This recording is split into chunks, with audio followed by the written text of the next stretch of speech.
Europe 1, 6h17. Elle est l'ennemie juré des viticulteurs. Nous parlons de la grêle ce matin.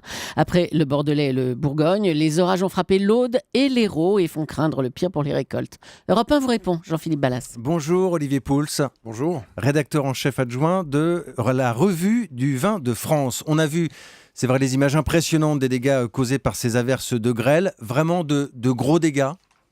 Oui, les dégâts, c'est important. Il faut savoir que la grêle, c'est vrai que c'est une calamité pour le vignoble parce qu'on peut difficilement la prévoir. Elle frappe rapidement, violemment et très localement peut causer des dégâts extrêmement importants. C'était le cas 2 fois déjà cette année.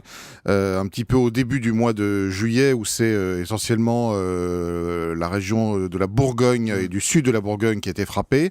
Une partie du Bordelais aussi. Et puis plus récemment, là, on l'a vu dans l'Aude avec là aussi, je crois, un peu plus d'1 millier d'hectares qui ont été assez solidement touché. Pour l'Aude, on a évoqué assez tôt le chiffre de 80 millions d'euros de préjudice. Moi, je suis toujours un petit peu étonné de la rapidité avec laquelle on sort de tels chiffres. Ça repose sur quoi, 80 millions ? Oui, en fait, c'est assez difficile parce qu'évidemment, les vignerons qui sont touchés, on peut le comprendre, ont intérêt à tirer le plus rapidement possible les sonnets d'alarme. C'est très difficile. Vous savez, quand vous allez dans un vignoble au lendemain d'un orage de grêle, vous avez un peu l'impression que tout a été ravagé. C'est l'apocalypse. Les feuilles sont par terre, des morceaux de branches sont par terre, les raisins sont... bon, là, en ce moment, ils sont pas encore très gros, mais enfin, les petites grappes sont abîmées. Et on peut essayer d'estimer à peu près ce qui va être perdu ou ce qu'on va pouvoir sauver. Parce que maintenant, effectivement, la saison n'est pas finie. On arrive à l'été, enfin on espère en tout cas qu'il va s'installer. Il y a encore la période des vendanges à attendre. S'il fait beau, s'il fait chaud, si le temps est relativement sec, il y a un certain nombre de ces vignes qui vont peut-être cicatriser, qui vont se remettre un petit peu de cet épisode de grêle et on va pouvoir sauver une partie de la récolte. Si au contraire, l'été est mauvais, pluvieux, effectivement, là, il y aura de grosses pertes en termes de quantité et de volume. Alors moi, j'ai découvert une autre chose qui m'a beaucoup étonné, c'est que finalement, peu de viticulteurs sont assurés contre la grêle. Je crois qu'il y en a 3 sur 10 seulement dans l'Aude. Pourquoi ? Oui, c'est vrai. Alors d'abord parce que ça coûte cher, effectivement, et que, vous savez, la vigne, c'est de l'agriculture, et donc il y a forcément une part de risque à prendre quand on fait de l'agriculture. On sait quand on est vigneron qu'une fois par décennie, en général, on se prend soit un peu de gel, soit de la grêle, soit des maladies.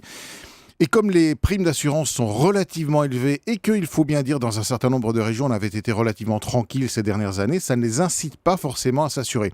Quant à la Bourgogne qui, elle, pour le coup, était très touchée, ça fait 3 millésimes consécutifs quand même que le sud de la Bourgogne est touché, voire ravagé sur certaines appellations comme Pommard ou comme Volnay. Les primes d'assurance deviennent absolument insupportables pour les vignerons parce que vous savez, les primes d'assurance, c'est de l'assurance et c'est du pari pratiquement. C'est-à-dire que vous allez payer en 3 ans ce que peut vous rapporter une récolte.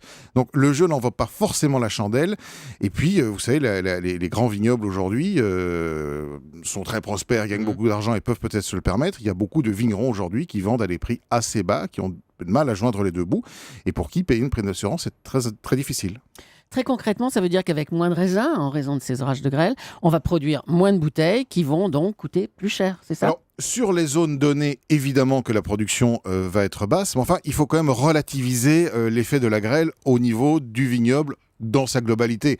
La France, c'est à peu près 850 000 hectares de vignes. On parle là de quelques centaines, voire quelques milliers d'hectares touchés. Ça n'impactera pas la production globale française, ça impactera la production locale de certaines appellations pour lesquelles, effectivement, il y aura peu, voire pas de vin du tout. Donc plus cher. Alors, plus cher.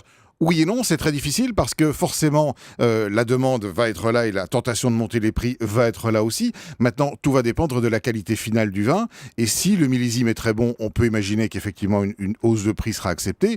Si globalement le millésime 2014, et il est loin d'être rentré, n'est pas bon, on ne pourra pas monter les prix non plus. Alors, j'ai vu aussi que certains viticulteurs de l'Aude, puisqu'on y est, veulent l'autorisation pour acheter du raisin qui viennent d'autres zones. On a le droit de faire ça ? Alors pas en AOC bien sûr, lorsque vous êtes en appellation d'origine contrôlée, vous faites du vin avec le raisin qui provient de votre vignoble et de votre zone. Il n'est pas question d'aller acheter du raisin dans les départements d'à côté. En revanche, lorsque vous produisez des cuvées, on va dire, de vins de pays, de vins de table, de vins qui sont en général un petit peu moins qualitatifs quand même, il peut y avoir peut-être quelques dérogations pour effectivement essayer de remplir les cuves qui risquent dans certains cas d'être un peu vides. Quand on parle de production de vin, quelle est la place de la France aujourd'hui en Europe ?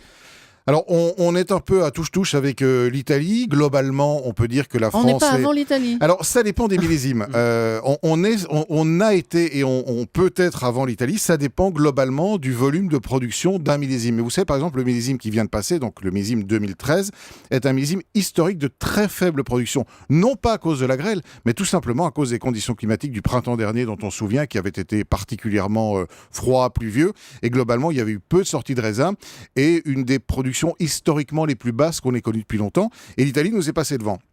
Mais on n'est pas à l'abri cette année de faire un millésime abondant, même si effectivement quelques milliers d'hectares de vignes ont été grêlés cette année. On peut faire globalement un millésime abondant et reprendre cette première place. Il faut savoir que globalement, quand même, on produit un peu moins de vin en France année après année, et notamment parce qu'on arrache des vignes qui sont dites moins qualitatives et qu'il y a une demande pour ce genre de produit qui est un petit peu plus faible.